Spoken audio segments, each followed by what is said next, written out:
ఈ 2 అంశాలు ఉన్నాయి. ఒకటి ఆరోగ్య వ్యవస్థ, ఇది కూడా పింఛన్లకు సంబంధించి కూడా ఆరోగ్యానికి సంబంధించిందే కాబట్టి వాళ్ళ పెన్షన్లు ఈ ప్రైవేట్ పరం చేస్తానికి ప్రయత్నం జరుగుతుందని వాళ్ళ సాక్షిలో బ్యానర్ కథనం వచ్చింది. రెండో వైపు పింఛన్పై ఫేక్ రచ్చ అంట, ఏటి కూటమి ప్రభుత్వంపై వైసీపీ విషం అంట. వాళ్ళే రాస్తారు చాలా కష్టపడుతున్నారని, మళ్ళీ ఇంకో రకంగానేమో రాష్ట్ర వ్యాప్తంగా ఇట్లాంటి ప్రచారం చేస్తారు. ఎందుకు వీళ్ళంతా మానవత్వం లేకుండా ఎట్లా వ్యవహరిస్తున్నారు? పైగా మంత్రి గారు చెబుతున్నారు, నోటీసులు అందుకున్న వారికి వచ్చే నెలలో పింఛన్లు రావని మొహమాటం లేకుండా మంత్రి కొండపల్లి శ్రీనివాస్ గారు చెబుతున్నారు. సో ఈ రెంటి మీద మీ ఇక్కడ ఏంటంటే సార్, ప్రభుత్వం చేయాల్సినటువంటి ప్రతిదాన్ని ప్రైవేటు వ్యక్తులకు అప్పచెప్పేసి కమిషన్లు తీసుకోవడం చంద్రబాబు నాయుడు గారికి అలవాటు అనేది మనం అంత ముందు నుంచే చూస్తూ ఉన్నాం. అందుకని ఒక్కొక్క వ్యవస్థని, ప్రభుత్వ వ్యవస్థల్లో ఉన్నటువంటి విభాగాలని పార్ట్లుగా ప్రైవేట్ వాళ్ళకి అప్పచెబుతాడు. ఇది విశాఖపట్నం స్టీల్ ప్లాంట్లో 34 విభాగాలను పార్ట్లు కదా సార్. ఎందుకంటే విశాఖపట్నం స్టీల్ ప్లాంట్ అమ్ముతుంటే ఒక్కరోజు కూడా వీళ్ళు రిప్రజెంటేషన్ ఇవ్వాల. 22 సార్లు వెళ్ళాడు చంద్రబాబు నాయుడు గారు ఢిల్లీ. నిన్న వెళ్ళిందంతా 23సారి. 23 సార్లు ఢిల్లీ వెళ్తే చంద్రబాబు నాయుడు గారు ఒక్కరోజు కూడా స్టీల్ ప్లాంట్ ప్రైవేటీకరణ చేయొద్దని రిప్రజెంటేషన్ ఇవ్వాలి. సో వాళ్ళు అమ్ముకోవడానికి మాత్రం ఆంధ్రుల హక్కు ఎవరు చేస్తారు? ఇప్పుడేం ప్రైవేట్ కూడా రామ్మోహన్ నాయుడు అడుగుతుంటే ఒక నోరు తెరిచి ఒక్కరు మాట్లాడలేదు అండి. ఎందుకంటే 21 మంది ఎంపీలు ఉన్నారు, 164 మంది ఎంపీలు, కేంద్ర మంత్రులు ఉన్న ఒక్కళ్ళు కూడా ఈరోజు మాట్లాడినటువంటి పరిస్థితి. అలానే మీరు ఇది చూస్తే ఇది టెలిమెడిసిన్ సేవలు. అంటే మీకు ఫోన్లో ఏదైతే చేసి మన ఆరోగ్య సమాచారం, ఒకవేళ వీడియో కాల్ కానీ ఆడియో కాల్ రెండు చేసి తీసుకునే సమాచారం ఇది అన్ని రాష్ట్రాల్లో ఉంది. కేంద్ర ప్రభుత్వం, కేంద్రానికి సంబంధించి మొత్తం దేశవ్యాప్తంగా మొత్తం అన్ని రాష్ట్రాల్లో కలిపి 2019-23 మధ్య 18 కోట్ల మంది ఈ టెలిమెడిసిన్ సేవలు వినియోగించుకుంటే, జగన్ గారు ఉన్న 5 సంవత్సరాల్లో ఒక ఆంధ్రప్రదేశ్లో 25% వినియోగించుకున్నారు. అంటే జగన్ గారు అంత టెలిమెడిసిన్ సేవలకి పబ్లిక్ తీసుకెళ్ళాడు ప్రాధాన్యత. అంటే 4,61,00,000 మంది ఆ సేవలను వినియోగించుకున్నారు. అది ఉచిత సేవలు, ప్రభుత్వమే చేయాలి. కానీ ఇప్పుడు దీన్ని ప్రైవేట్ వాళ్ళకి అప్పచెప్పి 350 కోట్ల రూపాయలు రాష్ట్ర వ్యాప్తంగా ప్రజాధనాన్ని దుర్వినియోగం చేసి ఏదైతే వాళ్ళకి సంబంధించినటువంటి కాంట్రాక్టులు కట్టబెట్టే కార్యక్రమం, దానిలో భాగంగా ఇప్పుడు కుప్పంలో ఆల్రెడీ పైలట్ ప్రాజెక్టుగా స్టార్ట్ చేశారు దీన్ని. ఏది డింక్ అంట, డిజిటల్ నెర్వ్ సెంటర్ అనేటటువంటి పేరుతో స్టార్ట్ చేసి ఉన్నారు. సో అసలు ఆల్రెడీ మనకి గ్రామాన జగన్మోహన్ రెడ్డి గారు తీసుకొచ్చినటువంటి విలేజ్ క్లినిక్లు ఉన్నాయి, హెల్త్ క్లినిక్లు. కానీ అక్కడ వీళ్ళు సేవలు అందించట్లేదు. సరే ఫోన్లో అందించే సేవలన్నా దాన్ని కూడా ప్రైవేట్ వ్యక్తులు చేస్తా అంటున్నారు. రెండోది 17 మెడికల్ కాలేజీలు జగన్మోహన్ రెడ్డి గారు తీసుకొని వస్తే 10 మెడికల్ కాలేజీలు 2 దఫాల్లో ప్రైవేట్ పరం చేయడానికి ఆల్రెడీ నిర్ణయం తీసుకున్నారు. పులివెందులకు వచ్చిన 50 సీట్లు అదే సార్ ప్రైవేట్ వ్యక్తులకి. ఏది మెడికల్ కాలేజీలు, హాస్పిటల్లో 2 కలిపి. అది కూడా ఎంత, ఎకరం 100 రూపాయలు అంట సార్. ఎకరం 100 రూపాయల చొప్పున ప్రైవేట్ వాళ్ళకి ఇచ్చేటటువంటి కార్యక్రమం. ఎకరం 100 రూపాయలు. ఇక్కడేమో ఎకరం 99 పైసలకు అమ్ముతారు. ఇక్కడేమో భూములు, ఇక్కడేమో ఎకరం 100 రూపాయల చొప్పున 66 సంవత్సరాలు లీజుకి ఇస్తారు. అమరావతిలో కోట్లు వస్తాయని చెబుతుంటారు కదా ప్రభుత్వ భూములు అమ్మితే. అటువంటి భూముల్ని మరి అటువంటి చోట్లగా వేరే చోట్ల మరి అట్లా రావా, డబ్బులు రావా? వాళ్ళు ప్రైవేట్ వాళ్ళకి సంబంధించిన వ్యక్తులు. ఇప్పుడు నాకున్న సమాచారం, ఎందుకంటే రేపు వస్తుంది కదా, ఇది సింగపూర్కి సంబంధించినటువంటి టెమాసెక్, TEMASEC, టెమాసెక్ అనేటటువంటి ఏదైతే మల్టీనేషనల్ కంపెనీకి ఆంధ్రప్రదేశ్ రాష్ట్రంలో ఉన్నటువంటి 10 మెడికల్ కాలేజీలని 66 సంవత్సరాల పాటు ఎకరం 100 రూపాయల చొప్పున లీజుకి ఇవ్వడానికి నిర్ణయించారనేది మాకున్న సమాచారం. ఎందుకంటే సింగపూర్ చంద్రబాబు నాయుడు గారికి ఇది అప్పుడు సింగపూర్ కన్సార్టియం అన్నారు చూడండి, దాంట్లో కూడా ఈ టెమాసెక్ అనేది ఉంది. సో అందుకని చంద్రబాబు నాయుడు గారు సింగపూర్ మాట్లాడితే సింగపూర్ ప్రభుత్వానికి కాదు, సింగపూర్లో ఉన్నటువంటి ప్రైవేట్ కంపెనీకి. ఇది ఆల్రెడీ వేరే హాస్పిటల్, ఆంధ్రప్రదేశ్లో ఒక హాస్పిటల్ కూడా వీళ్ళు తీసుకున్నారు, స్టేక్ హోల్డర్గా ప్రజెంట్ ఉన్నారు. సో వీళ్ళకి అమ్మాలనేటటువంటి నిర్ణయం తీసుకున్నారని తెలుస్తుంది. అంటే మొత్తం ఉన్నటువంటి ప్రభుత్వ వ్యవస్థలన్నింటినీ ప్రైవేట్ పరం చేయాలనేది చంద్రబాబు నాయుడు గారి ఉన్నటువంటి విజన్. అంటే అదే చంద్రబాబు నాయుడు గారి విజన్ ఏంది, ప్రభుత్వాన్ని తీసుకెళ్లి ప్రైవేట్ వ్యక్తుల చేతికి అప్పచెప్పు, పేదలను తీసుకెళ్లి ప్రైవేట్ వ్యక్తుల చేతికి అప్పచెప్పు. P4 అదే ఏదైతే ప్రభుత్వ భూముల్ని ఏదైతే పెద్దలకి పెద్ద పెద్ద వాళ్ళకి సంపద అదే కదా సార్. దాంట్లో చూడండి ఇక్కడ పెన్షన్ కూడా రిలేటెడ్ అయ్యాను. దాంట్లోనే పేదలకి కట్ చేయి, పెద్దలకి దోచిపెట్టాయి. పేదలకేమో 4,000 పెన్షన్ ఇవ్వడానికి చేయి రావట్లే చంద్రబాబు నాయుడు గారు. దివ్యాంగులు ఎక్కువ మిగిలిన ఇప్పుడు 4.5 లక్షల పెన్షన్లో 1,00,000 మంది దివ్యాంగులు ఉన్నారు కట్ చేసిన. ఈ 14 నెలల కాలంలో 4.5 లక్షల పెన్షన్లు కట్ చేశారు.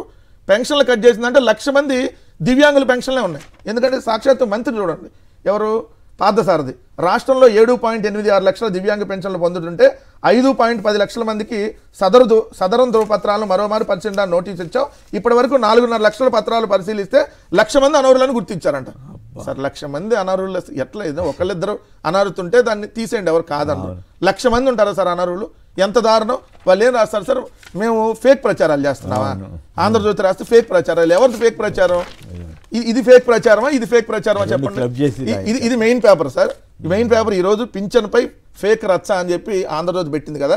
మరి జిల్లా పేపర్లో అర్హులకు అన్యాయం, జిల్లా పేపర్లో మీరే ఎప్పుడు గురువారం 21 రాసినటువంటిది ఏంది?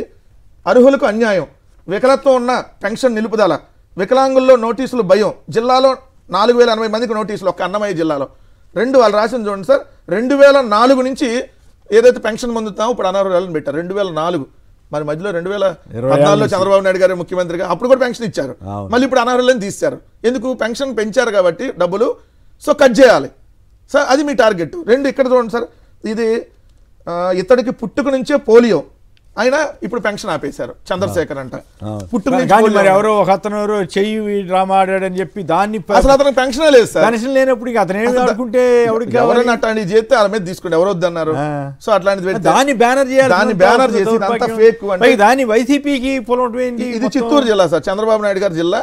ఆ జిల్లాలో ఇప్పుడు ఆంధ్రజ్యోతి రాసింది, కొందరి పాపం వీరికి శాపమని రాసి 2 కాళ్ళు పనిచేయకుండా పూర్తిగా పెన్షన్ రద్దు చేశారు. మరి అసలు మానవత్వం ఉండాలి కదా. చెప్పండి ఆయన ఆంధ్రజ్యోతి మీరు ఇప్పుడు ఎవరిది ఫేక్ ప్రచారం? మీరు జిల్లాలో వేసింది ఫేక్, మెయిన్ పేపర్లో వేసింది ఫేక్. ఇక్కడ మీరే రాస్తున్నారు, మీరు 2 మీ పేపర్లే, 2 జిల్లాల పేపర్లు 2 కూడా ఒకటే రోజు 21 గురువారం. సో మీరు రాసినటువంటి నిన్నగా మనం రాసినటువంటి చూడండి సార్, అర్హులకు అన్యాయం అని మీరే రాశారు. ఇక్కడేం ఫేక్ ప్రచారాలను మీరే రాస్తున్నారు. అంటే ఏది దివ్యాంగుల పింఛన్ల తొలగింపు మధ్యలో వైసీపీ మీద చెప్పాను కదా సార్, రష్యా యుక్రెయిన్ యుద్ధం జరిగిన జగన్ గారే కారణం. అదే వాళ్ళు మన తెలుగుదేశం ఛానల్లో కూర్చొని పాకిస్తాన్ కి భారత్ కి యుద్ధంలో జగన్మోహన్ రెడ్డి గారి పాత్ర ఉందని చెబుతున్నాడు. ఏం చెప్పాలి, తెలుగుదేశం వాళ్ళు అట్టుంటారు సార్. వాళ్ళ ప్రచారాల్లో ఉండి ఎవరిది ఫేక్ ప్రచారం? పెన్షన్ లో వీలైనంత మంది ఎక్కువ మందికి ఇవ్వాలి. మీరు ఇచ్చినటువంటి హామీ ఏంటి? 50 సంవత్సరాలు దాటినటువంటి ఎస్సీ ఎస్టీ బీసీ మైనార్టీలకు కూడా మీరు 4000 పెన్షన్ ఇస్తా అన్నారు. మరి ఒక్కరికి ఇచ్చారు, అప్పుడు 4.5 లక్షల పెన్షన్ కట్ చేశారు, ఒక్క కొత్త పెన్షన్ అదనంగా ఇవ్వలేదు, ఇంకా కట్ చేస్తామని చెబుతున్నారు. దివ్యాంగులు వాళ్ళని చూస్తుంటే అసలు మనకే బాధ అనిపిస్తుంది. అరే మన దగ్గర ఉంటే మనమన్నా సాయం చేద్దామే అనేటటువంటి బాధ మనకు కలుగుతుంటే, ఈ ప్రభుత్వానికి ఇంచిత్తు కూడా లేకుండా, ఈ పత్రికలు కనీసం మానవత్వం లేకుండా పింఛన్ పై ఫేక్ రచ్చ అని పెడతారా హెడ్డింగ్? పింఛన్ పై ఫేక్ రచ్చ అండి. చంద్రబాబు గారు సార్, ఇప్పుడు చంద్రబాబు గారు వైకల్యం ఈ పత్రికలు చంద్రబాబు గారు స్పీకర్ గారు కొన్ని పింఛన్లు నేనే తీసేయమన్నాను దివ్యాంగుల పెన్షన్లు అని చెప్పి సాక్షాత్తు స్పీకర్ మాట్లాడుతారు. అంటే దొంగ పింఛన్లు ఉన్నాయని చెప్పి సార్, దొంగ పెన్షన్ ఉంటే తీసేయండి, దాన్ని ఎవ్వరు కాదంటలేదు. సో మీరు వైకల్యానికి సంబంధించి మీరు ఎలా దొరికిపోతారంటానికి వాళ్ళు ఈనాడు రాసింది 50,000 డిమాండ్ చేస్తున్నారంట సార్. ఒక పెన్షన్ ని మళ్ళీ పునరుద్ధరించాలంటే 50,000 అంట సార్. దాని ఎంత దీనికోసమే కదా మీరు దందా చూడండి. కాసులు ఇస్తే వైకల్యం పెంచేస్తున్నారు వాళ్ళే హెడ్డింగ్ పెట్టి, ఇప్పుడు వైకల్యం తగ్గిస్తున్నారు మీరు కాసులు ఇవ్వకపోతే. ఏదైతే సర్టిఫికెట్స్ ఆల్రెడీ 100% వైకల్యం ఉన్నా, 80% వైకల్యం ఉన్నా, 40 ఉందని చెప్పి తీసేస్తున్నారు. వాళ్ళందరూ వచ్చి రోడ్డు మీదకి వచ్చి కనపడుతున్నారు కదా సార్, విజువల్స్ కనపడుతున్నాయి కదా. కనీసం మానవత్వం ఉండాలి కదా. ఇక్కడ చూడండి 50,000 అంటే అనర్హులకు పింఛన్ కోసం 50,000 వరకు వసూళ్లు. ఇప్పుడు నోటీసులు తీసుకున్న వారి నుంచి ఫోన్లు వస్తున్నాయంట. నోటీసులు ఎవరైతే అందుకుంటే వాళ్ళకి ఫోన్లు చేసి మీకు మేము మళ్ళీ సర్టిఫికెట్ వైకల్యం సర్టిఫికేట్ మళ్ళీ ఇస్తాం 50,000 ఇవ్వండి అని. మరి ఎవరు చేస్తున్నారు ఇదంతా? తెలుగుదేశం వాళ్ళే. ఇప్పుడు పార్సార్ దగ్గర ఏమంటారు, వైసీపీ టైంలో డబ్బులు ఇచ్చి సర్టిఫికేట్ తీసుకున్నారని ఆయన చెప్తాడు సార్. ఆయన అప్పుడు ఆయన వైసీపీ మనుషులు కనపడుతున్నారు కదా, వాళ్ళు వైకల్యం ఉన్న వాళ్ళు. నీ పత్రిక వైసీపీ నాయకుడు అది సార్. మంచానికే పరిమితమైనటువంటి వెంకట శివయ్య, మరి మంచానికి పరిమితమైన వాళ్ళకి పెన్షన్ ఇవ్వక ఏమిస్తారు సార్? పెన్షన్ ఇవ్వాలి కదా. అర్హులకు అన్యాయం అని వాళ్ళే రాస్తారు. వీళ్ళకి అర్హత ఉన్న వాళ్ళకి పెన్షన్ అడుగుతున్నారు, అర్హత లేని వాళ్ళకి అడగట్లా. 2004 నుంచి తీసుకున్న వాళ్ళు ఇప్పుడు ఎట్ట అనర్హుడు అవుతారు సార్? 2014 కూడా చంద్రబాబు నాయుడు ముఖ్యమంత్రి. ఫేక్ ప్రచారం తెలుగుదేశం మీడియా వాళ్ళు చేసేటటువంటి ఫేక్ ప్రచారం మామూలే సార్. ల్యాండ్ టైటిలింగ్ యాక్ట్ లేని దాన్ని ఉన్నట్టుగా చూపించేసి, అంటే 30,000 మంది మహిళలు మిస్ అయ్యారని చెప్పి, 14 లక్షల కోట్లు అప్పు అయిందని చెప్పి, అసలు మీ భూములన్నీ లాగేసుకుంటున్నారు, ఇక్కడ మొత్తం మీ ఇళ్లలోకి వచ్చి దోచేసుకుంటారని. అసలు వీళ్ళు చేసినంత దుష్ప్రచారం. ఆంధ్రప్రదేశ్ అడుక్కు తినిపోయింది, ఒక్క కంపెనీ రావట్లేదు అనేది. 13 లక్షల కోట్లు పెట్టుబడులు ఒకే రోజు ఎంఓఏ కుదిరితే రావట్లేదని. అంటే వీళ్ళ ప్రచారం. అదానికి ఏమో భూములు ఇస్తే, వేస్ట్ ల్యాండ్స్ ఇస్తే ఇంకేముంది, అదానికి రాసి ఇచ్చేస్తున్నారు. రిలయన్స్ 5 లక్షల ఎకరాలు ఇస్తారు. నిన్న 1200 ఎకరాలు మళ్ళీ అదానికి ఇచ్చారు. 1200 ఎకరాలు రిలయన్స్ కి 5 లక్షల ఎకరాలు ఇవ్వటం కోసం చట్టాన్ని మార్పులు తెచ్చారు. నాలా చట్టాన్ని రద్దు చేశారు.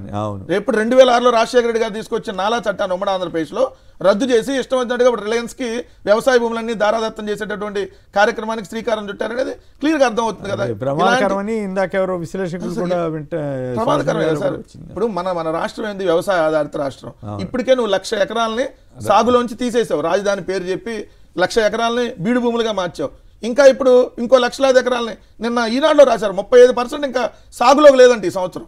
కేవలం 65% సాగులోకి ఉందంట భూమి. ఇప్పుడు ఈ మధ్య వర్షాలు పడినా కూడా ఏది నిన్న ఆగస్టు 20 వరకు వాళ్ళు ఇచ్చిన సమాచారం, నిన్న 21వ తారీఖు రాసిన కథనంలో 20 వరకు 35% ఇంకా వ్యవసాయంలోకి రాలేదంట భూమి ఈ సంవత్సరం. అంటే సాగు భూమి తగ్గిపోతుంది. అలా వస్తే ఏమవుతుంది, ఎవరితో సంబంధం లేకుండా ఎవరికి కావాలంటే వాడు రియల్ ఎస్టేట్ కింద మార్చారు. రియల్ ఎస్టేట్ కి గోపి గారు చెప్పండి, ఫేక్ ప్రచారం మీద ఇప్పుడు వెంకటరెడ్డి గారు చాలా డీటెయిల్గా చూపించారు.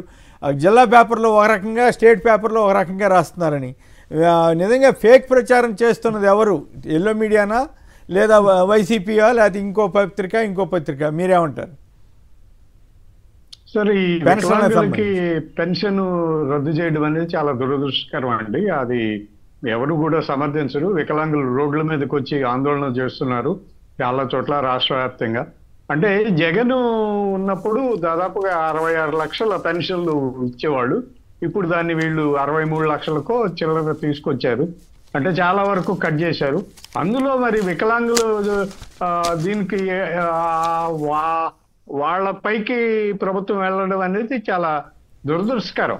మిగిలిన పెన్షన్లే కోత పెడతాంటే కోత పెట్టండి, పర్లేదు. 60 ఏళ్ళు వచ్చినా 70 ఏళ్ళు వచ్చినా వాడికి ఇక నీకు పెన్షన్ రాదు అని చెప్పండి, సరిపోద్ది ఏమో, జనం ఏదో ఒప్పుకుంటారేమో. కానీ వికలాంగులు వాళ్ళ మీదకి ఇప్పుడు వెంకటరెడ్డి గారు చెప్పినట్టు 2004 నుంచి పెన్షన్ పొందుతున్న వికలాంగుడు ఇప్పుడు 2025లో వికలాంగుడు కాకుండా ఎట్లా పోతాడు?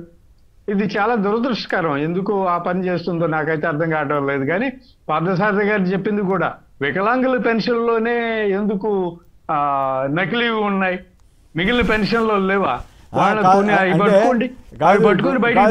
మొన్న ఒక మిత్రుడు వ్యాఖ్యానించాడు, వేల కోట్ల లాభాల్లో ఉన్న టీసీఎస్ ఇటువంటి వాటికేమో 99 పైసలకే ఎకరా భూమి, లేకపోతే మొత్తం భూమి ఇచ్చేస్తానని 20 ఎకరాలు ఇచ్చేస్తామని చెబుతున్నారు. ఈ పాపం దిక్కుమొక్కు లేని పెన్షనర్లకు మాత్రం 4,000 ఇవ్వడానికి బాధపడుతున్నారు, లేదా 6,000 ఇవ్వడానికి బాధపడుతున్నారు దివ్యాంగులకి అని వ్యాఖ్యానించారు. అంటే సంపద వాళ్ళకి, కష్టాలు వీళ్ళక అని. కోట్ల రూపాయలు విలువ చేసే భూములు రాష్ట్ర వ్యాప్తంగా అనేక ప్రైవేట్ కంపెనీలకి చాలా తక్కువ ధరకే, నామాత్రపు ధర కూడా కాదు, దానికంటే కూడా చాలా తక్కువ ధర, 90 పైసలు, 100 రూపాయలు, లేకపోతే రూపాయికో ఇట్లా ఇచ్చేస్తూ మరి పెన్షన్లు కట్ చేయడం, పెన్షన్లోనే అవినీతి జరిగిపోయింది, లేకపోతే పెన్షన్లోనే డబ్బులు వృధా అవుతున్నాయని మాట్లాడడం అయితే చాలా దురదృష్టకరం. ఇది మరి ఈ సమస్యని ఎట్లా పరిష్కరిస్తుందో, అసలు పెన్షన్ల జోలికి ఎందుకు వెళ్తుందో ప్రభుత్వం అనేది మనం చూడాల్సిన అవసరం ఉంది.